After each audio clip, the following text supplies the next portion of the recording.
Tonight, I'm going to tell you a story that unfolded in the dark corridors of a hospital. In the heart of Philadelphia, at Liberty Medical Center, a young nurse made the biggest mistake of her life. She discovered the wrong secret. Sarah Mitchell was only 25 years old, honest, hardworking, a young woman full of dreams. But one night she fell from 15 meters high.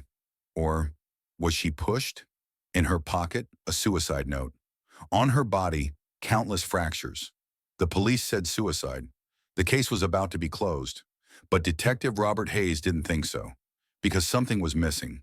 Sarah's grandmother's ring.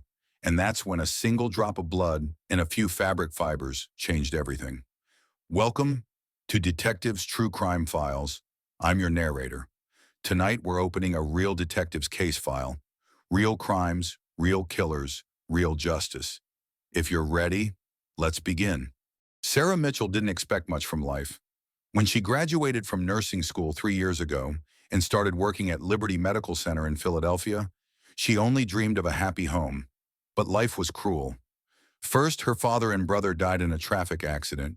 Then the burden of caring for her mother, Carol, a dialysis patient, fell entirely on her shoulders. A year ago, she got engaged to Ryan Walsh. She took out a bank loan to help her unemployed fiancé open an auto repair shop.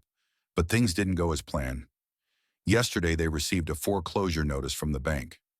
Sarah told her mother, "We'll get through this too." July 22nd, 2010, 4:40 a.m. As dawn broke over Philadelphia, Sarah Mitchell lay motionless in the back courtyard of Liberty Medical Center. She had no strength left to resist, but she was trying to hold on to life. The first responders on scene were shocked. She had fallen 15 meters from the roof. Her body was broken, but she was still breathing. "No matter who the victim is, even if it's the killer themselves, we treat them first," said the sergeant. But meanwhile, evidence was getting mixed up, corrupted, disappearing. When Detective Robert Hayes arrived at the scene and learned Sarah was still alive, he breathed a sigh of relief.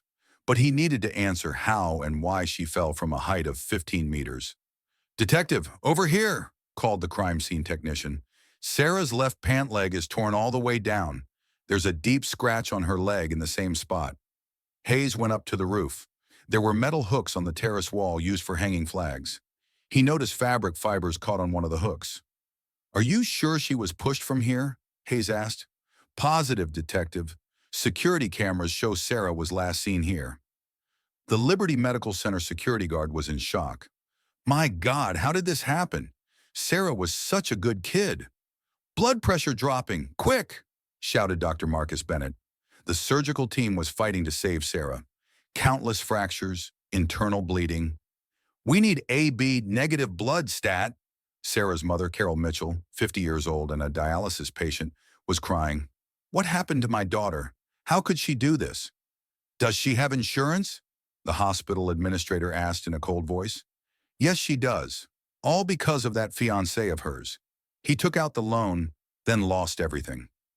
Hayes spoke with the chief. "Dr. Anderson, what can you tell me about Sarah Mitchell?" "Good nurse. Honest, hardworking. I never would have thought she'd do something like this." But Detective Hayes was suspicious of the suicide note found in her pocket. He spoke with Sarah's friend, Nurse Jennifer Davis. "When did you last see Sarah?" "Around 2 a.m. Her fiancé Ryan had come to the hospital. They were arguing. Ryan was very drunk."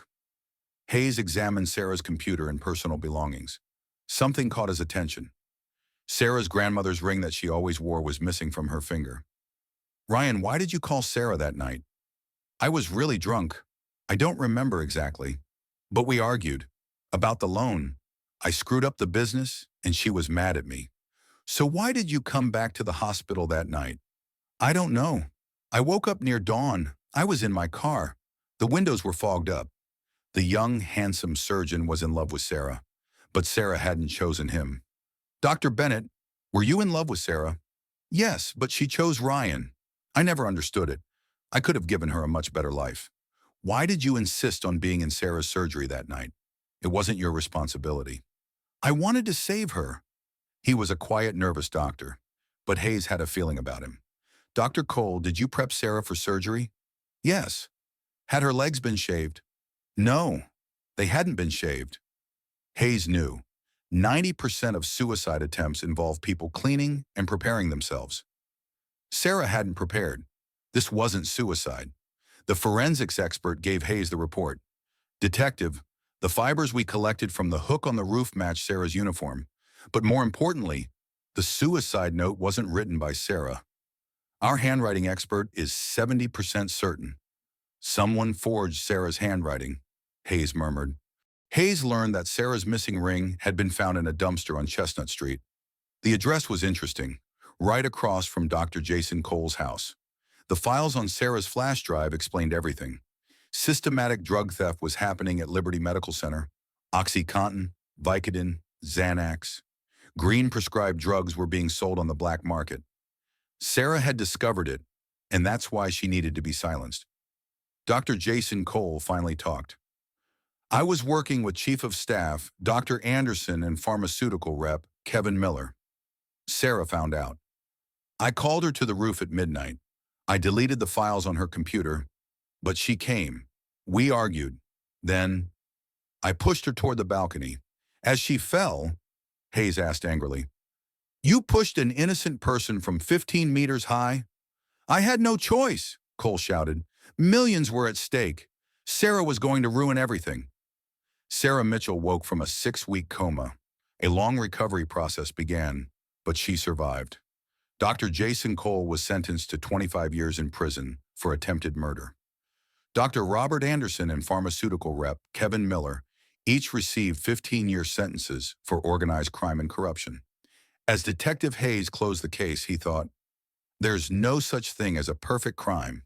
What matters is being able to find the evidence." Sarah Mitchell was lucky. She woke from the coma. She survived.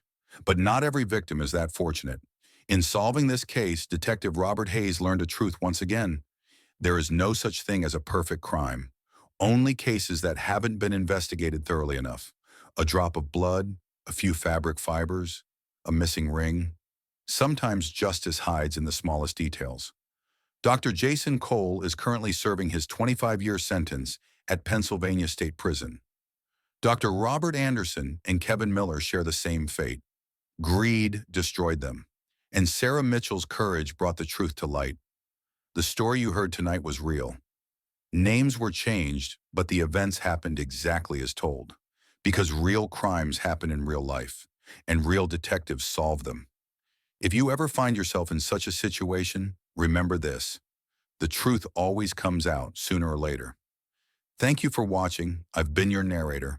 Until we meet again with a new case on Detectives True Crime Files. Good night, and stay safe.